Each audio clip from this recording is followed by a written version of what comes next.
All right, welcome back. So today I'm out here on the range. I'm at about 275 and 50 meters. I'm going to be engaging an 8-inch plate. And what I'm working on is different positions off this barricade and using the Game Changer bag. So I'm shooting about a 3-minute target.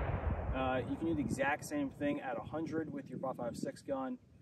This is really a mechanics drill, and it's meant for the shooter to start figuring out the best way that he employs his equipment, and he gets behind that gun and behind that barricade in a practical shooting evolution. So I'm using the timer. The only point of the timer is to use that as something to react to begin. We're not keeping metrics. We're not making this a drill. This is for you to kind of do exercises to figure out what works best for you.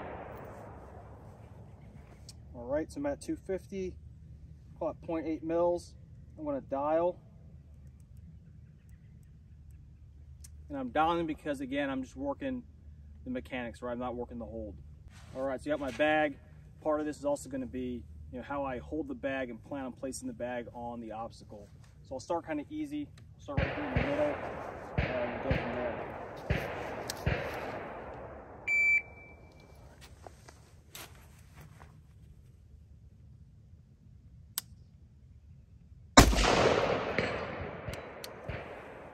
Okay, so what I learned from that one, a little slow getting the rifle up, a little slow getting in position. When I put the rifle on the bag, I was a little bit low, so I was low left off the target.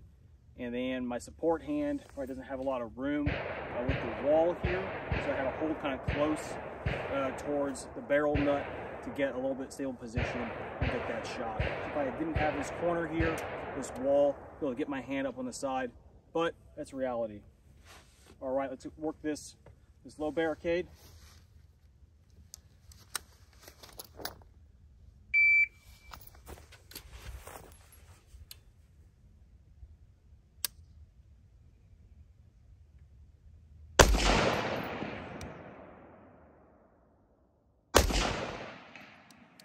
All right, so I was a little bit off center on the bag.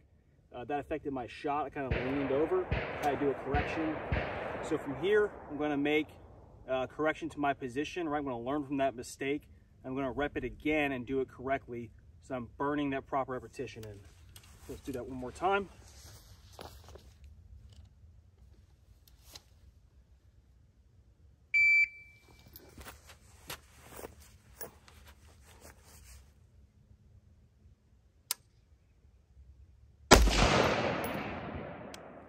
Okay, so that was good. Good hit. Again, I started off a little bit outside on the bag, not centered up. I corrected that before I made the shot. It worked out okay. I am doing an outside kneel. So I'm getting my shooting arm on my knee there, kind of taking up some slack. Get a little good, tighter position. I'm keeping my heel on this piece of wood that's part of the barricade. For me, it's helping me just keep my knee higher and get tighter in position. Again, your mechanics might be different and you might want to be flat on the ground. That's up to you. All right, so I'm going to work a high position now.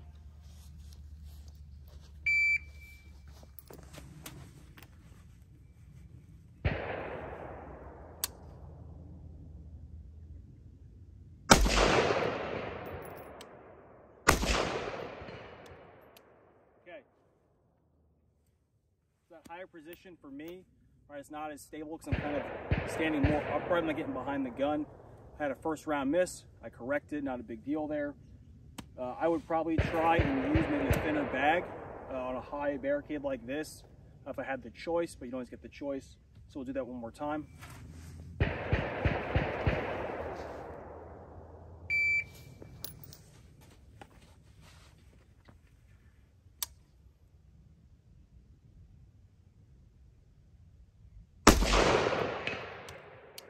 Okay, good hit. Probably can't see it, but I have a little bit of cant in that position. At this distance with this caliber, the cant isn't really affecting me too much, but it is something to be aware of as you get further out.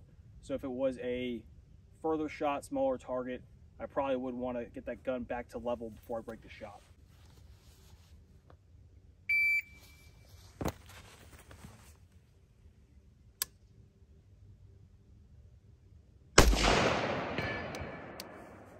Okay, so a good repetition there. It was a little slow on the shot. Let's look at the timer. It's about 7 seconds. I would want to shoot a little bit quicker than that, ideally. One thing I did here was that I brought my thumb on top of the handguard and kind of held the rifle to the bag. I think I get a lot of stability out of that, and that's the thing I want to do. So from here, I'm going to go and I'm going to start working multiple shots from multiple positions, just like you would in a competition.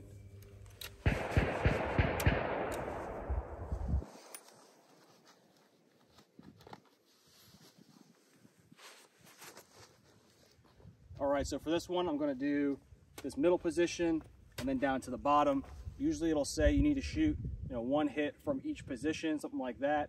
You can choose the order. So I'm going to go top to bottom. I'm going to let gravity work in my favor.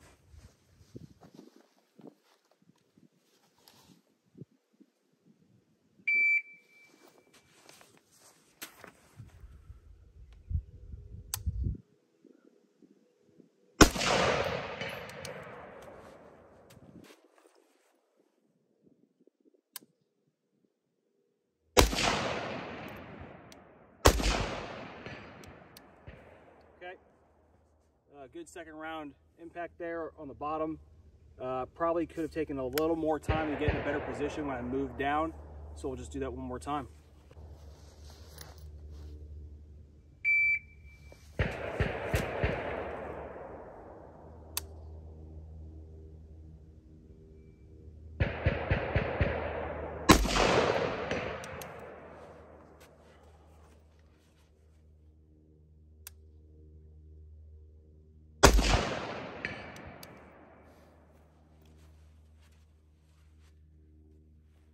All right, I felt a lot of wobble in that higher position there, so it took a lot of time to build that position, kind of get that sight steady. Again, same in the middle there, or the lower section rather. So this is just part of the process, right? You do something, you see how it feels, you build the mental discipline to shoot your sights, not your feelings, right? So a lot of shooters, they develop a lot of anxiety, they want to shoot quick. You got to shoot only when the sights tell you you can shoot, not sooner. And that's part of this process, is getting used to that feeling of running out of time, even though you really aren't. All right, so sometimes in a match, you'll have a bunch of positions to work from. Some will really need the game changer, some won't. So what you'll see shooters do is they'll stage the bag in that position, shoot from the one they don't need it, and then end up back where the bag is. So I'm gonna work on that now. I'm gonna shoot from kind of this middle position, and then end up in the low position. Bag. Down here.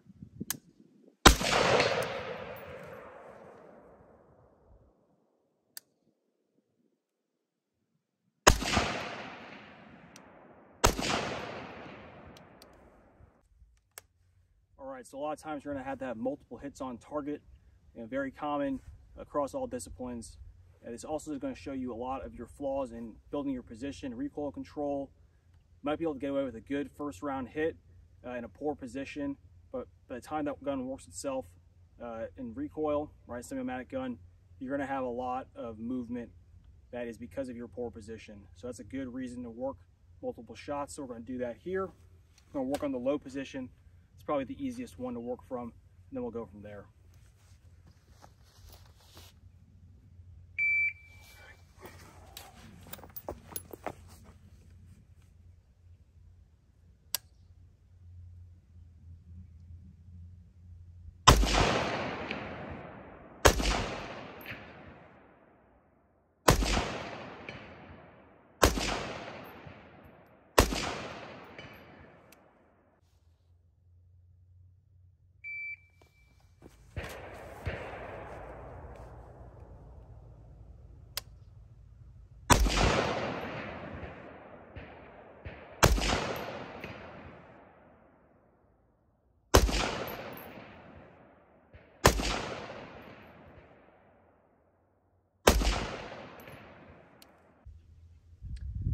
All right, so the last thing I'll work on today is using different sighting systems.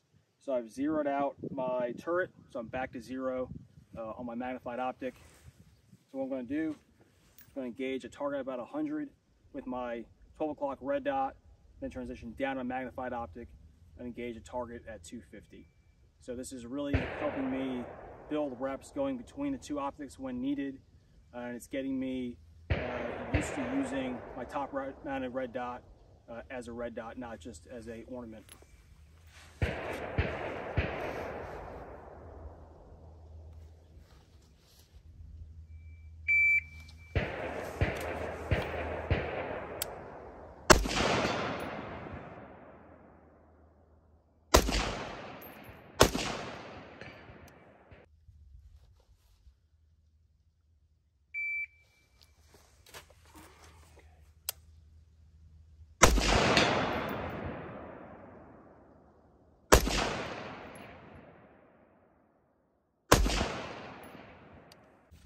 Alright, so that last drill, I used two different distances, which is kind of the idea of the top mounted red dot. You engage closer with the red dot, you engage far with the magnified optic.